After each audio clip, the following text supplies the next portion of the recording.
Hello friends, welcome back to my channel school of science. मेरा नाम नितिन लूथरा है। मैं क्लासेस 9-10 के लिए साइंस और 11-12 जेईई और नीट के बच्चों के लिए केमिस्ट्री लेता हूँ।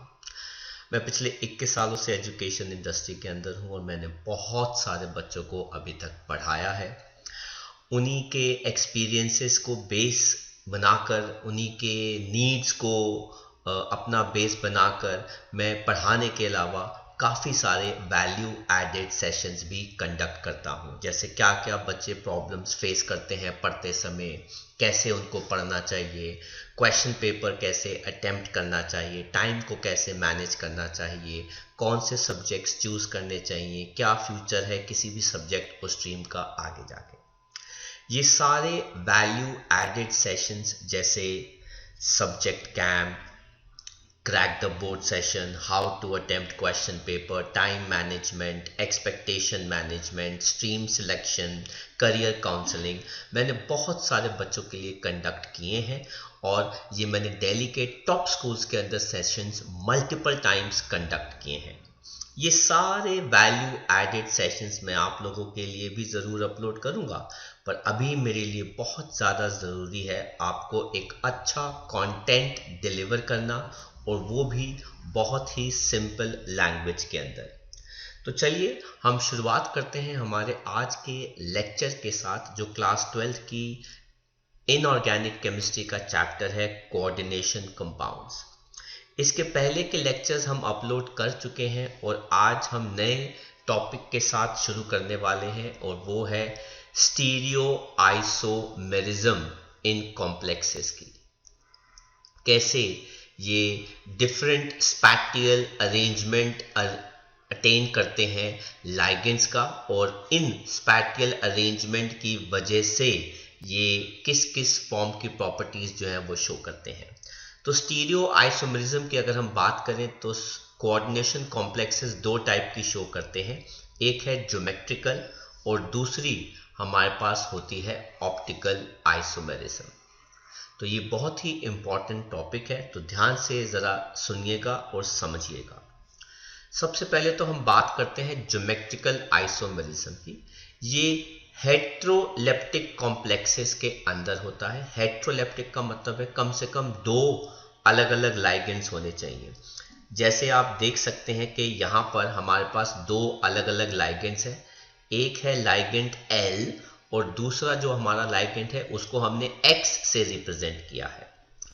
या फिर आप इस कॉम्प्लेक्स में ऐसा भी ले सकते हैं जिसके अंदर A, B, X, L चारों अलग अलग लाइगेंड्स हैं, और एक और टाइप के हमारे कॉम्प्लेक्स हैं जिसके अंदर दोबारा हमारे पास एक है लाइगेंड X और दूसरा लाइगेंड है L, और जिनका नंबर जो है वो क्या है, डिफरेंट है। इन हेट्रोलेप्टिक कॉम्प्लेक्सेस के अंदर लाइगेंड्स को हम अलग अलग ज्योमेट्रिक अरेंजमेंट्स में प्लेस कर सकते हैं। अगर लाइगेंड्स सेम साइड पर होते हैं सेंट्रल मेटल एटम के, तो उनके नाम के आगे सिस लग जाता है, और अगर लाइगेंड्स ऑपोजिट एंड्स पर हैं सेंट्रल मेटल एटम के अराउंड में, तो उनके नाम के आगे क्या लग जाता है, ट्रांस। ये किस किस टाइप के कॉम्प्लेक्सेस में होता है? तो पहला है स्क्वायर प्लेनर कॉम्प्लेक्स, और दूसरा जो हमारे पास कॉम्प्लेक्स आते हैं वो कौन से होते हैं, ऑक्टाहेड्रल। इनके अलावा हम किसी भी और के अंदर ज्योमेट्रिकल आइसोमेरिज्म नहीं पढ़ रहे, इनफैक्ट वहां पे होना भी बड़ा मुश्किल होता है। तो स्क्वायर प्लेनर और ऑक्टाहेड्रल कॉम्प्लेक्सेस के अंदर हम ज्योमेट्रिकल आइसोमेरिज्म की बात करेंगे, एंड ये आइसोमेरिज्म उन कॉम्प्लेक्सेस के अंदर एग्जिस्ट नहीं कर सकती जिनका कोऑर्डिनेशन नंबर 2 है, 3 है या 4 है, और 4 में भी कौन सा, टेट्राहेड्रल। सर टेट्राहेड्रल कॉम्प्लेक्सेस के अंदर ज्योमेट्रिकल आइसोमेरिज्म क्यों नहीं शो हो सकती?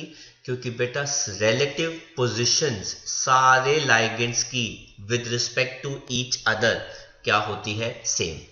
अगर मैं आपको कोई टेट्राहेड्रल कॉम्प्लेक्स का स्ट्रक्चर ड्रॉ करके बताऊं इन सिंपल टर्म्स, तो ये देखिए बेटा, तो ये हमारा एक टेट्राहेड्रल कॉम्प्लेक्स है, और इसके अंदर आप देख सकते हैं कि रिलेटिव पोजीशन हर लाइगेंड की एक दूसरे के रिस्पेक्टिव सेम है।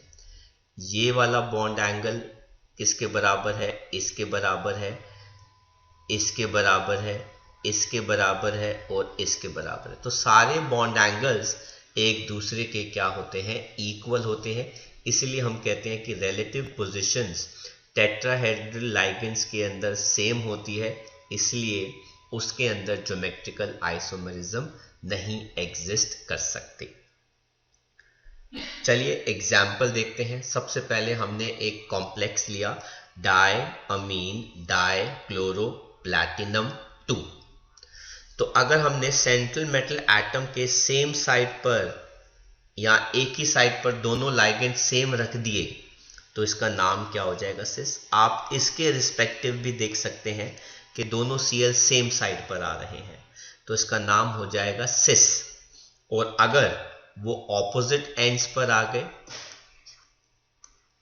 तो इस कॉम्प्लेक्स के नाम के आगे क्या लग जाएगा? Trans. So this is how geometrical isomerism exist in square planar complexes.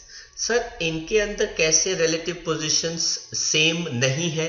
क्योंकि बेटा अगर मैं इन दोनों कॉम्प्लेक्स के बीच में देखूं तो बॉन्ड एंगल 90 डिग्री है, पर इनके बीच में अगर देखूं तो बॉन्ड एंगल कितना है? 180 डिग्री। तो स्क्वायर प्लेनर में रिलेटिव पोजीशंस जो होती हैं लाइगेंड्स की वो डिफरेंट एंगल्स पर होती हैं, पर टेट्राहेड्रल कॉम्प्लेक्सेस में सारे लाइगेंड्स की पोजीशन सेम एंगल के हिसाब से होती है। तो आई होप आपको स्क्वायर प्लेनर कॉम्प्लेक्स के अंदर ज्योमेट्रिकल आइसोमेरिज्म समझ में आया, जिसके दो आइसोमर्स बनते हैं, नाम से पहले लिख दिया जाता है सिस और ट्रांस। चलिए नेक्स्ट हम देखते हैं हमारा एग्जाम्पल, जिसमें हमारा कॉम्प्लेक्स है MABCD, जिसके अंदर 4 अलग अलग लाइगेंड्स हैं हमारे। अब इसके अंदर हमने देखा कि A एंड B ये एक कैटेगरी के लाइगेंड्स हैं, C एंड D ये एक कैटेगरी के लाइगेंड्स है। तो इनके नाम के आगे, since C and D same side पर आ रहे हैं, तो नाम के आगे क्या लग गया? सिस। अगर आप C एंड D को एक्सचेंज भी कर देते हैं तो नाम के आगे उनके क्या लग जाएगा? सिस। लेकिन अगर C and D opposite sides पर आ गए और A एंड B भी ऑटोमेटिकली ऑपोजिट साइड्स पर आ गए तो नाम क्या लग जाएगा? ट्रांस उनके आगे। तो यहां पे हम ये अज्यूम कर रहे हैं कि A and B same category के हैं। A and B same category मतलब है A and B can be halogens, chloro bromo fluoro iodo. और C एंड D मान लीजिए एल्काइल ग्रुप है ना, तो उस बिहाफ पे हम कंसिडर कर सकते हैं। तो आगे देखते हैं हमारा एग्जाम्पल। ये देखिए ऑक्टाहेड्रल कॉम्प्लेक्स है, कोबाल्ट 4 अमीन के साथ और 2 Cl के साथ अटैच्ड है। तो आप देखिए अगर ऑक्टाहेड्रल कॉम्प्लेक्स में दोनों Cl सेम साइड पर आ रहे हैं और चारों अमीन्स बाकी सेम साइड पर आ रहे हैं तो नाम के आगे क्या लग जाएगा? इनके सिस। लेकिन अगर ये हैलोजेंस ऑपोजिट में आ गए और अमीन भी ऑटोमेटिकली ऑपोजिट एंड में आ जाएंगे तो नाम के आगे क्या लग जाएगा? ट्रांस लग जाएगा। ऐसे ही आप देख सकते हैं कि इस बार हमने अमीन की जगह EN ले लिया और वो भी हमने 2 लाइगेंड्स ले लिए। तो आप देख सकते हैं EN since is a डाइडेंटेड ligand तो वो 2 जगह से अटैक करेगा, इसलिए हमने उसको ऐसा दिखाया है। अब आप देख सकते हैं कि हैलोजेंस दोनों सेम साइड पर आ रहे हैं और EN भी हमारे ऑटोमेटिकली सेम साइड पर हो गए तो नाम के आगे क्या लग गया? सिस। लेकिन अगर आप इनको ऑपोजिट एंड्स पे कर देते हैं तो इनके नाम के आगे क्या लग जाएगा? ट्रांस लग जाएगा। यहां पर हमारे पास जो कॉम्प्लेक्स है उसकी कैटेगरी जो है वो क्या है? X3 और L3। तो है तो ये ऑक्टाहेड्रल कॉम्प्लेक्स, लेकिन इसके अंदर लाइगेंड्स का जो नंबर है वो 2-4 की जगह 3-3 है। तो इस केस में सिस ट्रांस यूज नहीं होता। तो अगर आप देख सकते हैं कि तीनों अमीन एक ही साइड पर आ रहे हैं, एक ही फेस पर आ रहे हैं, और तीनों NO2 एक ही फेस पर आ रहे हैं तो इनके नाम के आगे लग जाता है फैक, जिसको हम कहते हैं फेशियल, जो एक तरह से सिस को रिप्रेजेंट करता है। लेकिन अगर इनमें से कोई भी ऑपोजिट में आ जाएगा तो आप देख सकते हैं कि ये दोनों अमोनिया यहां पर आ गए और एक अमोनिया इधर आ गया, ये दोनों NO2 यहां पर आ गए और एक NO2 जो है वो यहां पे आ गया, तो इसके नाम के आगे लग जाता है मर, जिसको हम कहते हैं मेरीडियोनल का शॉर्ट फॉर्म, या फिर ये किस कैटेगरी को बिलोंग करता है, ट्रांस। तो ऑक्टाहेड्रल के अंदर दो कैटेगरी से हम कॉम्प्लेक्सेस को सिस ट्रांस में डिवाइड करते हैं। एक तो कैटेगरी हमारी ये हो गई जिसके अंदर एक लाइगेंड का नंबर 2 है और एक लाइगेंड का कोऑर्डिनेशन नंबर कितना आ रहा है, 4। और दूसरे केसेस के अंदर ऑक्टाहेड्रल के अंदर दोनों लाइगेंड का कोऑर्डिनेशन नंबर जो है वो कितना आ रहा है, 3 ईच। उस केस में फेशियल एंड मेरीडियोनल नाम यूज होता है। फेशियल का मतलब होता है एक सेट ऑफ फेस के ऊपर तीनों लाइगेंड आ रहे हैं, इसलिए वो नाम क्या हो जाता है, फेशियल। और सिंस एक ही साइड पर है तो ये सिस को रिप्रेजेंट करता है। आई होप आपको समझ में आ गया। चलिए अब हम बात करते हैं ऑप्टिकल आइसोमेरिज्म की, मतलब वो आइसोमर्स जो प्लेन पोलराइज्ड लाइट को क्या करते हैं, रोटेट, क्योंकि ये अपनी मिरर इमेज पर सुपर इम्पोज नहीं हो सकते। ऐसे पेयर को हम क्या कहते हैं, enantiomer. A pair of isomers जो अपनी मिरर इमेज पे नॉन सुपर इम्पोजेबल होते हैं और प्लेन पोलराइज्ड लाइट को क्या कर सकते हैं, रोटेट। इनके नाम के आगे डी, क्योंकि वो प्लेन पोलराइज्ड लाइट को राइट की तरफ अगर बेंड करता है, रोटेट करता है, और लिवर रोटेटरी एल अगर वो लेफ्ट की तरफ रोटेट करता है प्लेन पोलराइज्ड लाइट को। हमने प्लेन पोलराइज्ड लाइट को क्लास 11th में पढ़ा था जब हमने स्टीरियो आइसोमेरिज्म का थोड़ा सा पार्ट पढ़ा था। हमने क्लास 12th के अंदर भी इसको पढ़ा हुआ है हैलो एल्केन्स और हैलो एरीन्स के अंदर, जब हमने SN1 और SN2 मैकेनिज्म पढ़ा था। तो आप उन लेक्चर्स को रेफर कर सकते हैं, वहां से देख सकते हैं। और ऑप्टिकल आइसोमेरिज्म सिर्फ ऑक्टाहेड्रल कॉम्प्लेक्सेस में ही एग्जिस्ट करती है। तो बात करते हैं इस कॉम्प्लेक्स की, ट्रिस इथाइलिन डायअमीन कोबाल्ट 3। अब आप देख सकते हैं कि इस कोबाल्ट के साथ 3 EN अटैच्ड है। EN एक डाइडेंटेट लाइगेंड है तो 2 जगह से अटैक कर सकता है, इसीलिए इसकी शेप जो है वो कुछ ऐसी है। अब इस कॉम्प्लेक्स को हम क्या कहते हैं, डेक्स्ट्रो। और अगर हम इसकी मिरर इमेज देखते हैं तो वो ऐसे आती है और वो क्या हो जाता है, लेवो। हालांकि हमको ये याद करने की जरूरत नहीं है कि कौन सा आइसोमर डेक्स्ट्रो है या कौन सा लेवो है, बट अगर आपको पता हो, याद हो, तो वो बहुत अच्छी बात है। तो अगर ये दोनों EN राइट साइड पे आते हैं तो वो डेक्स्ट्रो है, और अगर दोनों EN लेफ्ट साइड पे आते हैं तो वो क्या है, लेवो है। तो ये दोनों आइसोमर एक दूसरे की मिरर इमेज पर नॉन सुपर इम्पोजिबल है। और कॉम्प्लेक्स देखते हैं। अब हमने 3 EN में से एक EN हटा के 2 Cl अटैच कर देते हैं। अगर आप ये वाला कॉम्प्लेक्स देखो तो ज्योमेट्रिकल आइसोमेरिज्म के अकॉर्डिंग ये कॉम्प्लेक्स सिस आइसोमर है, क्योंकि Cl and Cl same side पर आ रहे हैं। और अगर आप इसकी मिरर इमेज देखते हो तो वो कुछ ऐसे आता है। तो मतलब है ये दोनों सिस, लेकिन उनमें से एक जो है वो डेक्स्ट्रो रोटेटरी है और एक जो है वो क्या है, लिवो रोटेटरी। मतलब सिस आइसोमर जो है वो ऑप्टिकल एक्टिविटी शो करता है। सिस isomer can show optical activity और स्टीरियो आइसोमेरिज्म या ऑप्टिकल आइसोमेरिज्म, वो प्लेन पोलराइज को लाइट को रोटेट कर सकता है। बहुत सारे केसेस के अंदर ट्रांस ऐसा नहीं कर सकता, क्योंकि अगर हम उसकी मिरर इमेज ड्रॉ करते हैं तो वो सुपर इम्पोज कर जाती है। अगर मैं इसी कॉम्प्लेक्स के ट्रांस आइसोमर की बात करूं तो एक Cl इधर आएगा, एक Cl इधर आएगा, एक En ऐसे आ गया, एक En इधर आ गया। तो अभी हमने पीछे पढ़ा था इसके बारे में। तो ये हमारे पास हो गया ट्रांस आइसोमर। और ट्रांस आइसोमर की अगर हम मिरर इमेज ड्रॉ करते हैं तो वो क्या होती है, सुपर इम्पोजिबल।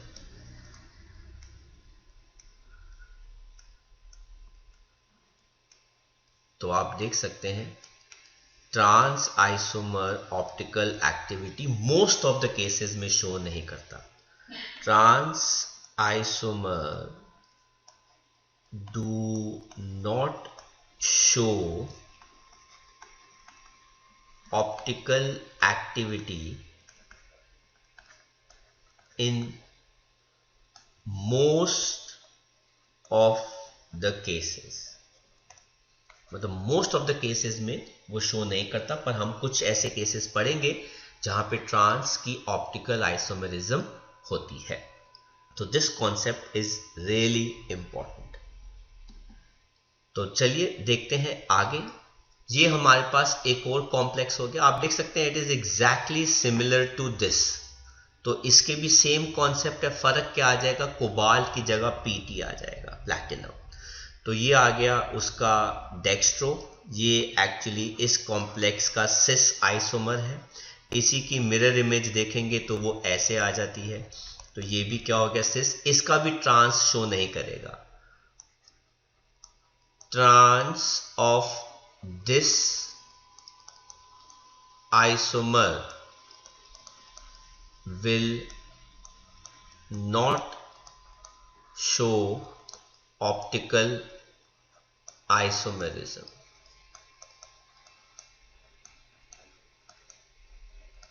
सेम केस यहां पे, ट्रांस ऑफ दिस आइसोमर,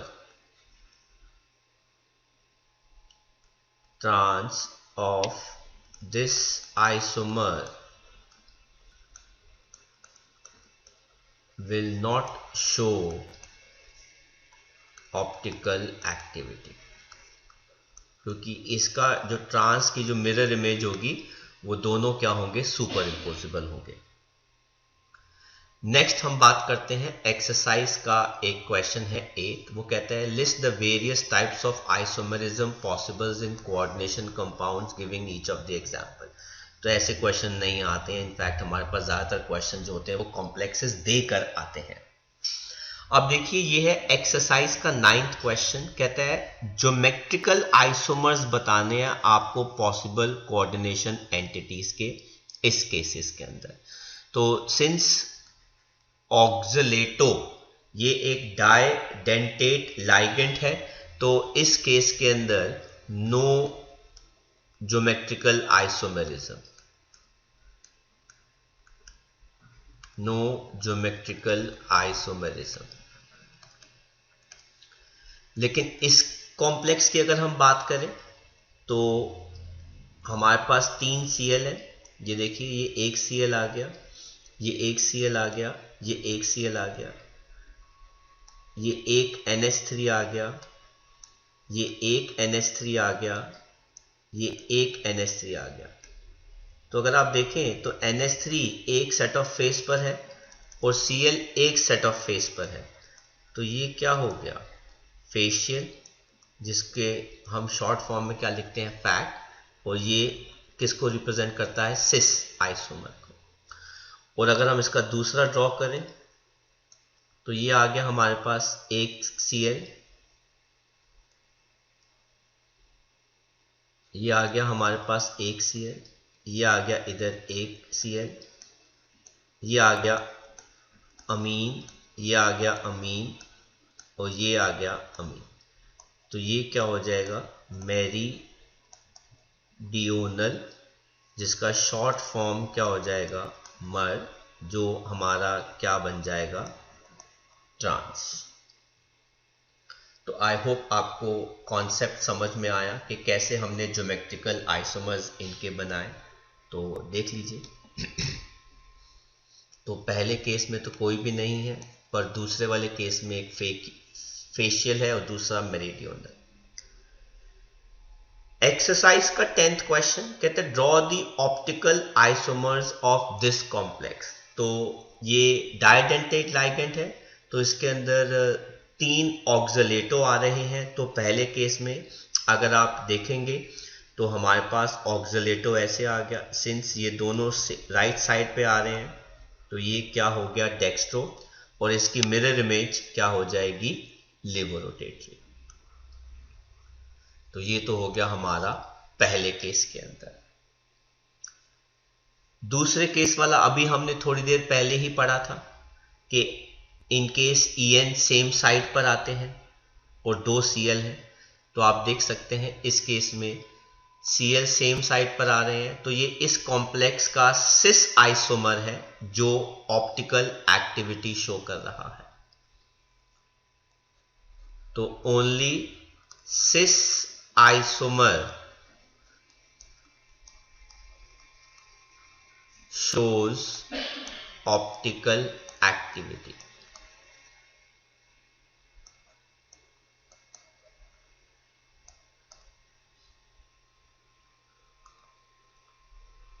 तीसरा कॉम्प्लेक्स देखते हैं, कहते हैं इस केस में both cis and trans will show optical isomerism.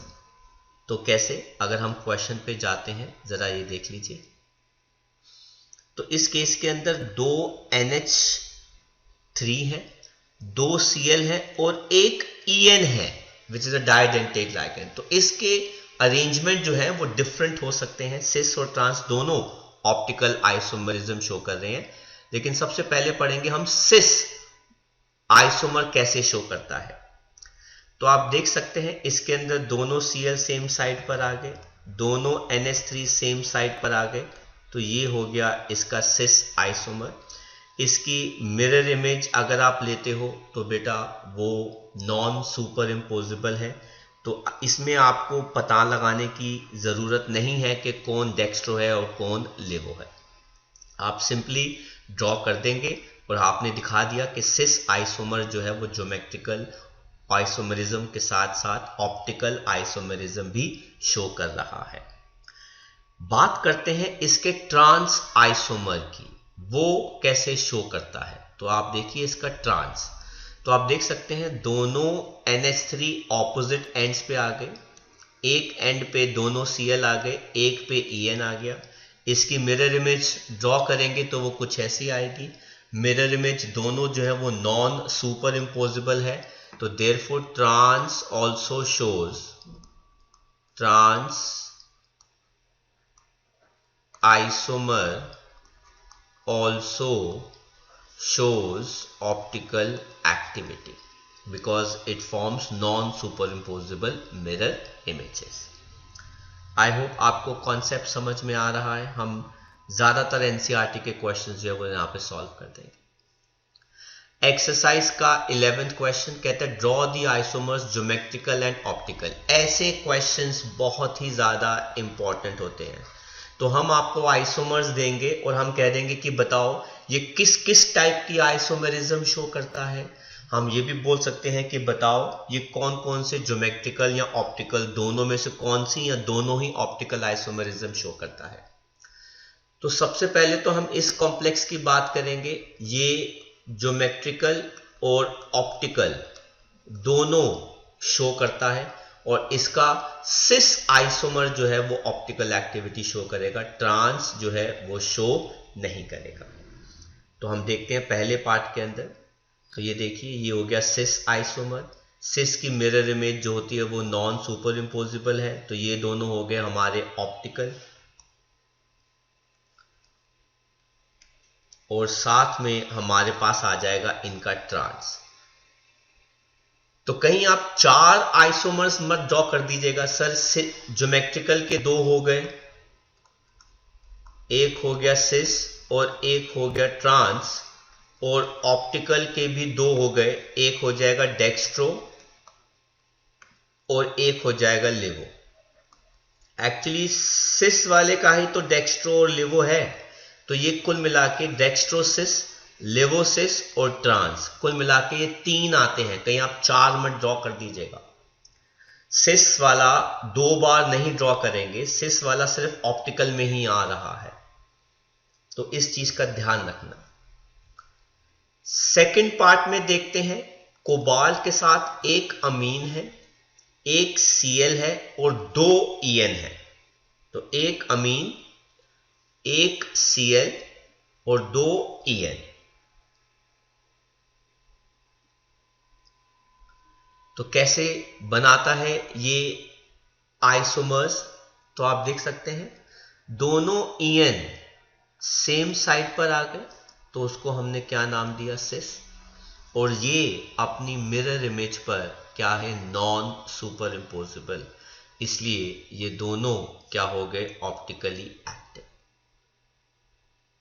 साथ में आ जाएगा इसका ट्रांस, ये ऑप्टिकल एक्टिविटी शो नहीं करेगा बिकॉज इसकी जो मिरर इमेज है वो सुपर इम्पोजिबल होगी, राइट।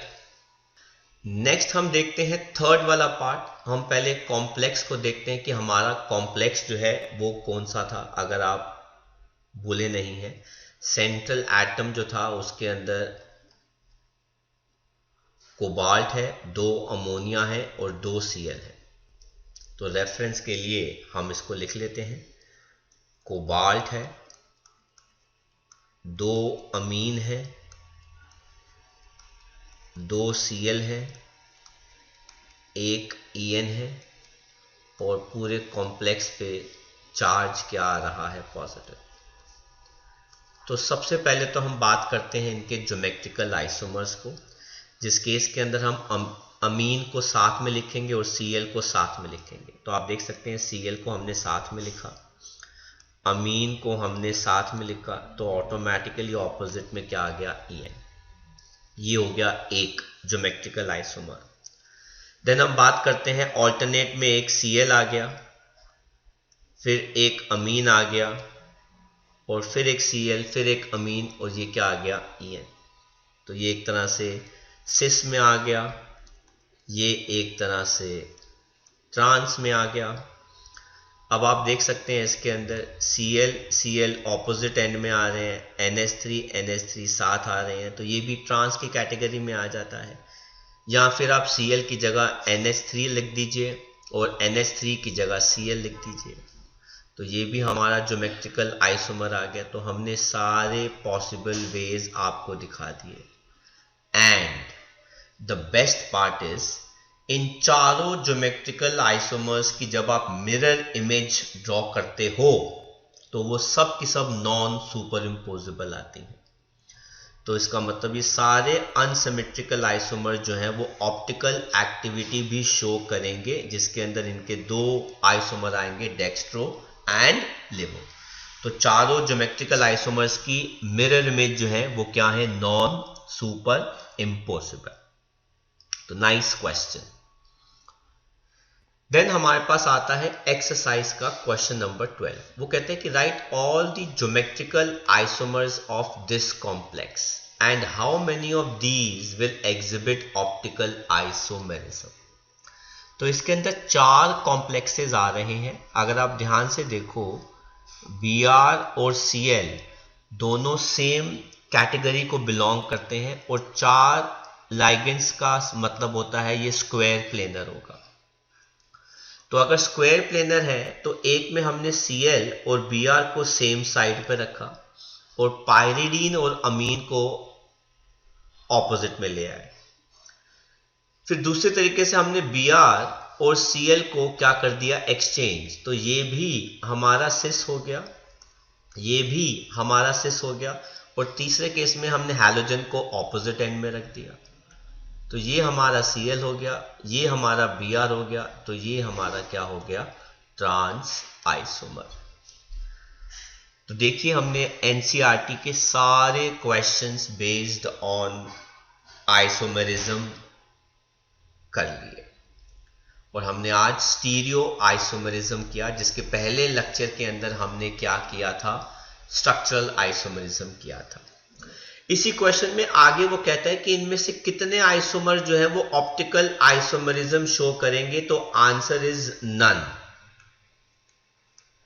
क्योंकि ऑप्टिकल आइसोमेरिज्म जो होती है वो टेट्राहेड्रल और स्क्वायर प्लेनर कॉम्प्लेक्सेस के अंदर नहीं होती, वो सिर्फ ऑक्टाहेड्रल कॉम्प्लेक्सेस के अंदर ही होती है। इस वजह से इनका कोई भी कॉम्प्लेक्स जो है वो ऑप्टिकल आइसोमेरिज्म शो नहीं करेगा। एग्जाम्पल नंबर 4 एनसीईआरटी का, वो कहता है कि why is geometrical isomerism not possible tetrahedral complexes के अंदर, जिनके अंदर दो different types of unidentate ligands को अगर आप कोऑर्डिनेट कर देते हैं विद सेंट्रल मेटल आयन। मतलब कहने का है कि आपके पास मान लीजिए पीटी है और प्लैटिनम के साथ आपने दो पानी लगा दिए और आपने क्या लगा दिए, दो NH3 लगा दिए। तो दो अलग अलग लाइगेंड लगाने के बाद, अब सिंस उन्होंने आयन की बात करी है तो मैंने यहाँ पे +2 लिख दिया। तो वो क्यों पॉसिबल नहीं है, क्योंकि हमने पढ़ा था कि टेट्राहेड्रल कॉम्प्लेक्सेस के अंदर रिलेटिव पोजीशंस सारे लाइगेंड्स की एक दूसरे के साथ क्या है, सेम होती है विद सेम बॉन्ड एंगल्स। इसलिए टेट्राहेड्रल कॉम्प्लेक्सेस के अंदर ज्योमेट्रिकल आइसोमेरिज्म पॉसिबल नहीं होता। तो it's a nice question, 1 marker ये बन सकता है। अगला हमारा आता है एनसीईआरटी का एग्जाम्पल नंबर 5, कहते हैं draw the geometrical isomers of this complex. तो अगर आपको इसके ज्योमेट्रिकल आइसोमर्स ड्रॉ करने हैं तो हमने Fe लिया, हमने एक तरफ NH3 लिया, एक तरफ NH3 लिया, इधर हमने Cn लगा दिया, यहाँ पे भी हमने Cn लगा दिया, यहाँ पे भी हमने Cn लगा दिया और यहाँ पे भी हमने Cn लगा दिया। तो ये सिस आइसोमर हो गया जिसके ऊपर माइनस चार्ज आ रहा है। एंड उन्होंने पूछा है ट्रांस, तो उस केस के अंदर हम आयरन ड्रॉ करेंगे Fe, यहाँ लगा देंगे NH3, नीचे लगा देंगे NH3 अमीन, यहाँ पे आ जाएगा Cn, यहाँ पे आ गया Cn, यहाँ पे हमने ड्रॉ कर दिया Nc। अब आप Cn लिखो Nc लिखो कोई फर्क नहीं पड़ता। तो ये आ गया हमारा ट्रांस। और वैसे तो उन्होंने सिर्फ ज्योमेट्रिकल आइसोमर्स पूछा है, पर मैं आपको बता दूं कि सिस आइसोमर की मिरर इमेज भी होगी, है ना। तो कुल मिला के 3 बन जाते हैं हमारे आइसोमर। तो अगर आप इसकी मिरर इमेज ड्रॉ करते हो तो वो कुछ ऐसे आ जाएगी, NH3 Fe Nc NH3 Cn Cn and Cn। तो टोटल मिला के ये 3 आइसोमर्स शो करेगा। 2 सिस के हो गए जो ऑप्टिकल आइसोमर्स हैं, और एक हमारा कौन सा हो गया, ट्रांस। पर उन्होंने सिर्फ ज्योमेट्रिकल आइसोमर्स पूछे हैं। तो आप देख सकते हैं ये हो गया हमारा सिस और ये हो गया हमारा ट्रांस। एग्जाम्पल नंबर 6 एनसीईआरटी का, ये कहता है कि out of the following 2 coordination entities, इनमें से कौन सा कायरल है, मतलब कौन सा ऑप्टिकल एक्टिव है। तो यूजुअली सिस आइसोमर जो होते हैं वो ऑप्टिकली एक्टिव होते हैं। तो मैं आपको फिर भी ये ड्रॉ करके दिखा रहा हूं। अगर उन्होंने पहले वाले को सिस बोला है तो ये आगे हमारे पास 2 Cl, ऑक्सो डाइडेंटेट लाइगेंड है तो उसको हमने ऐसे ड्रॉ किया, कॉम्प्लेक्स पे -3 चार्ज है, ये आ गया सिस। सिस की अगर हम मिरर इमेज ड्रॉ करेंगे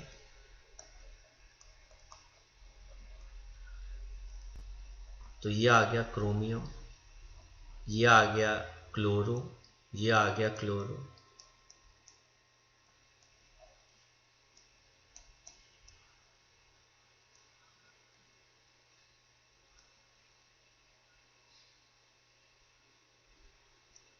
और ये आ गया -3। तो ये जो है दोनों सिस हैं but these both are optically active complexes.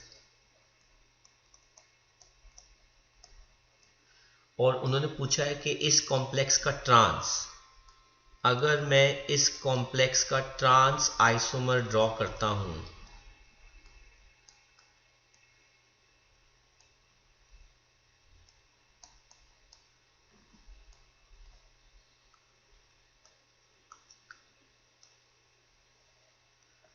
तो इस ट्रांस की मिरर इमेज जो है वो सुपर इम्पोजिबल होगी. Trans will have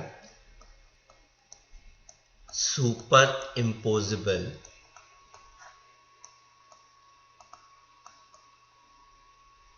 mirror image.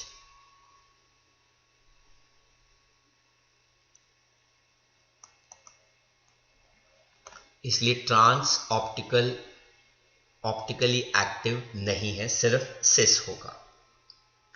तो आप देख सकते हैं इनके आइसोमर्स. ये हो गया सिस का ऑप्टिकली एक्टिव, ये हो गया ट्रांस ऑप्टिकली क्या हो जाएगा, इनएक्टिव. इन टेक्स्ट का क्वेश्चन नंबर 3 कहता है indicate the type of isomerism exhibited by following complexes and draw the structures of these isomers. सबसे पहले तो हमारे पास आ गया ये. हालांकि इसके अंदर पोटेशियम की ज़रूरत नहीं होगी, हमको सिर्फ कॉम्प्लेक्स चाहिए होता है और इस कॉम्प्लेक्स पे पॉजिटिव नेगेटिव चार्ज आएगा. तो क्रोमियम के पास 2 पानी है और 2 डाइडेंटेट ऑक्सलेटो है. तो ये कौन कौन सी शो करेगा, ज्योमेट्रिकल, सिस ट्रांस और सिस के ऑप्टिकली एक्टिव. तो 3 आइसोमर्स आ जाएंगे. तो ये शो करेगा ज्योमेट्रिकल प्लस ऑप्टिकल. इस केस के अंदर सिंस डाइडेंटेट लाइगेंड है और वो भी 3 है, तो ये सिर्फ ऑप्टिकल आइसोमर्स शो करेगा. इस केस के अंदर 5 अमीन है और 1 NO2 है. तो ये 2 टाइप की आइसोमेरिज्म जो है वो शो कर सकता है. It's a very nice question. एक होगी हमारी लिंकेज आइसोमेरिज्म, क्योंकि NO2 आ रहा है, नाइट्राइटो आ रहा है. दूसरा हमारे पास इसके साथ क्या होगी, ionisation isomerism. Linkage and ionisation isomerism. और इस केस के अंदर सिर्फ क्या आ जाएगा, geometrical isomerism, cis and trans. तो चलिए देखते हैं. पहले वाले पार्ट के अंदर हमारे पास इसके अंदर ज्योमेट्रिकल भी आ रही है. बोथ ज्योमेट्रिकल आइसोमेरिज्म आएगी इसके अंदर, सिस और ट्रांस एंड ऑप्टिकल.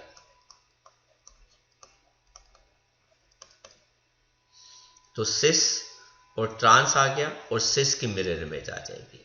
ये देखिए,